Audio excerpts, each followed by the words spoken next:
You sit in a quiet room, no music, no video, no fan, no phone, just silence. And somehow it feels loud, not outside, inside your head. Suddenly your brain starts replaying memories, worries, random thoughts, and that one embarrassing thing you said years ago. So maybe your brain does not hate silence. Maybe it hates what silence reveals. Because silence sounds peaceful when you imagine it. A quiet room, a calm mind, a break from the world. That sounds nice. But when it actually happens, something strange begins. Your thoughts get louder. Your body feels restless. You start noticing every tiny sound. The clock, the air, your own breathing. The weird hum from something in the wall that may or may not be real. And after a few seconds, your hand starts looking for your phone, not because anything important happened, but because silence made you uncomfortable. This is one of the strange things about the modern brain. We say we want peace and quiet. But when quiet finally arrives, many of us immediately try to escape it. We play music while working. We watch videos while eating. We sleep with a fan on. We turn on podcasts just to clean a room. We scroll while waiting for water to boil. Apparently, the human brain saw boredom and decided it was an emergency. But silence itself is not really the problem. Silence is just the absence of outside noise. The problem is what your brain does when the outside world stops giving it something to focus on, because your brain is not designed to do nothing. Even when you are sitting still, your brain is still working. It is predicting, remembering, planning, checking, worrying, imagining, replaying. It is basically a group chat that never learned how to mute itself.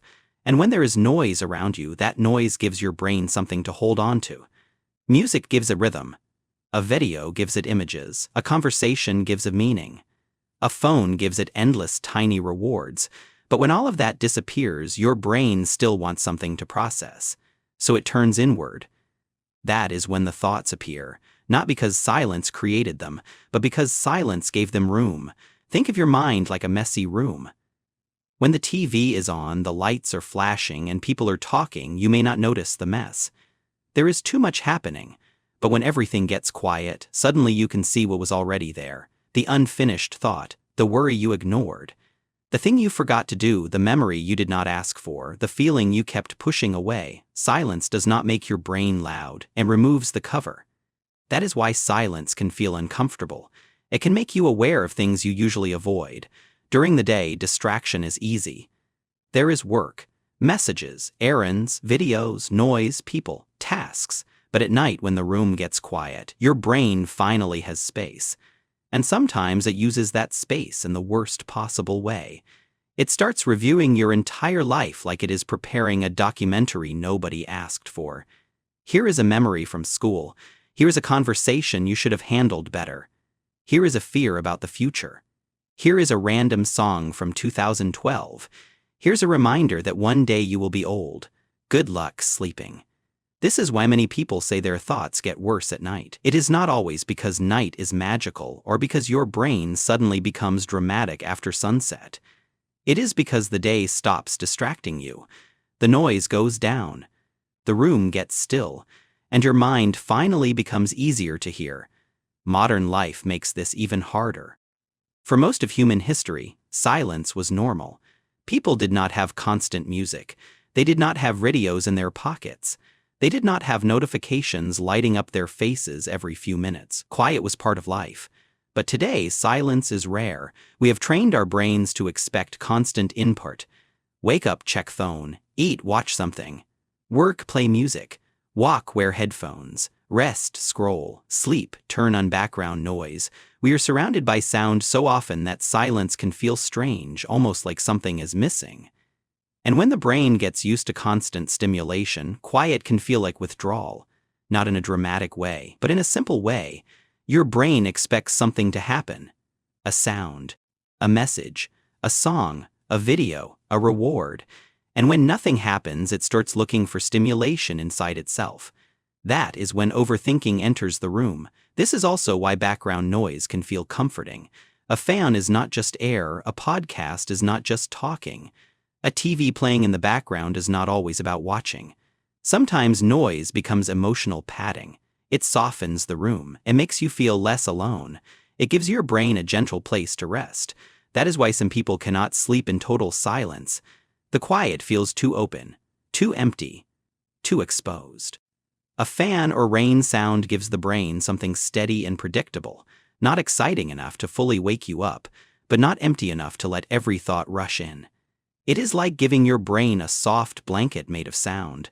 There is nothing wrong with that. People use sound to feel safe, to focus, to calm down, to avoid the sharp edges of their own thoughts. But here is where it gets interesting. If you always escape silence, silence starts to feel even scarier. Because your brain never gets practice sitting with itself. Every time quiet appears, you cover it with music, with scrolling, with videos, with anything, and your brain learns the pattern. Quiet means escape. Quiet means something is wrong. Quiet means grab the phone. So the next time silence appears, it feels even more uncomfortable. Not because silence is dangerous, but because your brain has been trained to treat it like danger. This is why silence can feel heavy for some people and peaceful for others. It depends on what your brain has learned. For someone used to quiet, silence can feel calm. For someone used to constant noise, silence can feel like being left alone in a room with a very talkative version of themselves. And that version has no filter. It wins up bold things, random things, important things, embarrassing things, things you thought you were done thinking about. But maybe silence is not the enemy. Maybe silence is a mirror. It shows you what your mind is carrying. That can be uncomfortable, but it can also be useful. Because the thoughts that appear in silence are not always random. Sometimes they are signals. A worry keeps coming back because something needs attention. A memory keeps returning because something still feels unfinished. A feeling keeps rising because you have been too busy to notice it. Silence gives those things space to speak. And yes, sometimes your brain is just being weird. Not every random thought is deep. Sometimes a thought is just a thought.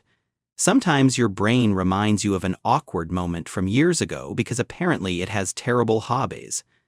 But sometimes, the discomfort of silence is telling you something real. Maybe you are overstimulated. Maybe you are tired.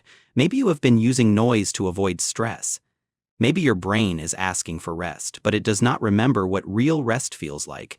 That is the strange thing about silence. It is simple, but it is not always easy. It asks you to stop. And stopping can feel scary when you are used to running. Running from boredom. Running from stress. Running from your own thoughts. Running from the quiet space where everything you ignored starts whispering again. But silence is not trying to hurt you. It is not attacking you. It is not making your brain broken. It is just removing the distractions. And when the distractions disappear, you finally meet the noise that was already inside. So maybe the goal is not to force yourself to love silence immediately. Maybe the goal is just to understand it. Start small. A few quiet minutes. No phone, no video, no music, just breathing, just noticing. At first, your brain may complain, it may throw thoughts at you, it may ask for entertainment, it may remind you of something embarrassing for no reason. That is okay. That is just your brain learning that quiet is not an emergency. Over time, silence can change. It can stop feeling like an empty room. It can start feeling like space, not always peaceful, not always comfortable, but honest. Because silence does not hide much. It shows you the mind you live with every day, the restless parts, the worried parts, the tired parts, the funny parts, the parts that want comfort, the parts that want attention. And maybe that is why your brain seems to hate silence.